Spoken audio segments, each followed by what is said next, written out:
नमस्कार दोस्तों, मैं अंकुर उपाध्याय स्वागत करता हूं आप सभी का आपके अपने YouTube channel share market analysis में। बाजार सुस्त था आज बहुत ही ज़्यादा, लेकिन कुछ स्टॉक्स भाग रहे थे जिन पे भी ब्रोकरेज हाउसेस की रिपोर्ट आई है। और इसी प्रकार एक स्टॉक है दोस्तों Bharti Hexacom. Actually Bajaj housing finance के बारे में सोच रहा था बात करने के लिए, तो उसी का नाम निकल गया, बट ठीक है। भारती हेक्साकॉम की बात करें दोस्तों तो आज इस स्टॉक में काफी दमदार एक्शन देखने को मिला है आप सभी को। अराउंड 5% के समथिंग बढ़कर भी बंद हुआ है ये स्टॉक, और मॉर्निंग में ये स्टॉक काफी ऊपर तक गया था, 12-13% तक भागा था। एग्जैक्टली मैं आपको बताऊं तो भारती हेक्साकॉम 1360 पे तो क्लोजिंग देता हुआ दिखा है, एंड 1453 का आज का हाई है। अगर आप देखो तो ऊपर से ऑलमोस्ट 100 पॉइंट्स तो इसने छोड़ दिए, उसके बावजूद भी 5% की तेजी के साथ बंद हुआ है। अब ऐसा क्या हो गया है और कौन सी ब्रोकरेज हाउस है जो इसमें इतनी बड़ी तेजी देख रहे हैं, चलिए समझते हैं। पहले मैं आपको बताना चाहूंगा, आज भारतीय हेक्साकॉम ने अपना fresh 52 week life high hit कर दिया है। और जब इसका आईपीओ आया था तब भी मैंने बात करी थी कि आपको पैसा लगाना चाहिए। रीजन, मार्केट में आप हमेशा याद रखना 100 में से 90 बार ऐसा होगा कि जब भी किसी बड़ी कंपनी की सब्सिडरी कंपनी मार्केट में उतरे उसमें बड़ा पैसा बनेगा, और ये एयरटेल की सब्सिडरी थी एक तरीके से। भारतीय हेक्साकॉम में पैसा बनना तय था और ये बना के भी दे रहा है और स्टिल बना रहा है। ऐसा नहीं है लिस्टिंग पे बनाया, लिस्टिंग के बाद से आप इसका चार्ट ओपन करो, आपका पैसा ऑलमोस्ट 50% गेन कर गया है। 800 रुपए के करीब 12 अप्रैल को भाव था, उसके बाद करीब करीब ये स्टॉक 950 हो गया, फिर करेक्शन में आया 870 तक, उसके बाद देखो आप कंटिन्यू रैली कर रहा है। ठीक है, तो बहुत ही दमदार एक्शन में रहा है ये स्टॉक। अब आते हैं दोस्तों रिपोर्ट पे। तो CLSA हैं जिन्होंने बहुत सारे स्टॉक्स पे अलग अलग टारगेट अपग्रेड निकाले हैं। पहले मैं आपके साथ बात कर रहा हूं भारतीय हेक्साकॉम, तो उसी के बारे में बात करेंगे। जेफरीज है दोस्तों जिन्होंने भारतीय हेक्साकॉम को अपग्रेड करा है। मैंने CLSA बोला, उन्होंने भी करे हैं। बहुत सारी रिपोर्ट आई है आज, तो वो मैं दिन के दौरान और वीकेंड पे कवर करूंगा।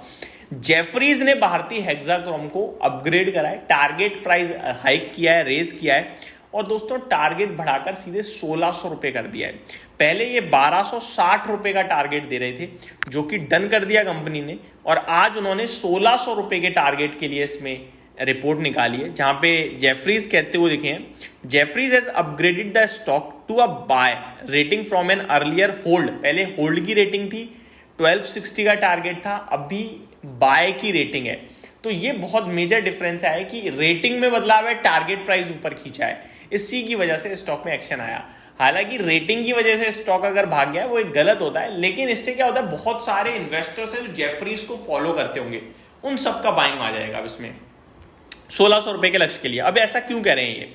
भारतीय Hexacom has the best play on tariff hikes. ये कह रहे हैं जो आपके मोबाइल बिल की कीमतें बढ़ रही हैं उसका बेस्ट प्ले भारतीय हेक्साकॉम हो सकता है।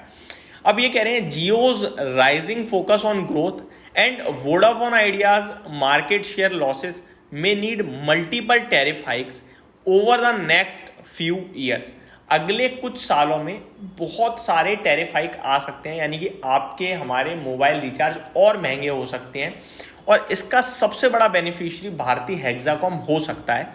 Jefferies has raised FY 26-27 revenue EBITDA estimates by 5 to 12%। तो इन्होंने फाइनेंशियल ईयर 26-27 के लिए अर्निंग्स का, रेवेन्यू का एबिटा बढ़ा दिया है 5 से 12% का। One could expect a 10% tariff hike in mid FY 26। अभी FY 25 चल रहा है, यानी ये कह रहे हैं सितंबर अगली साल एक और बार आपके लिए टैरिफ हाइक आ सकता है 10% के समथिंग का, जो इनके लिए बेनिफिशियरी होगा। आगे FY 27 में भी देख रहे हैं ये, तो इसीलिए इन्होंने टारगेट प्राइस अपवर्ड की तरफ रिवाइज किया है भारतीय हेक्साकॉम पे। केवल इतना ही नहीं दोस्तों, जेफरीज ने मेन एयरटेल पे भी टारगेट को बढ़ाया है। इन्होंने 1760 से टारगेट बढ़ाकर 1970 कर दिया है, और एयरटेल एक्सेप्शनल गेन में चल रहा है। एयरटेल इस टेरिटरी में आ गया है कि अब ये नॉन रिप्लेसेबल हो चुका है। एयरटेल अलग कहानी हो गई है, अब एयरटेल का कंपटीशन नहीं रहा है दोस्तों कोई। अब Airtel one and only player हो गया है। हम लोग मोनोपोली स्टॉक्स की लिस्ट बनाते हैं ना, उसमें ऐड कर दो इसे। आप कहोगे वोडाफोन आइडिया, आप कहोगे जियो है, नहीं है भाई।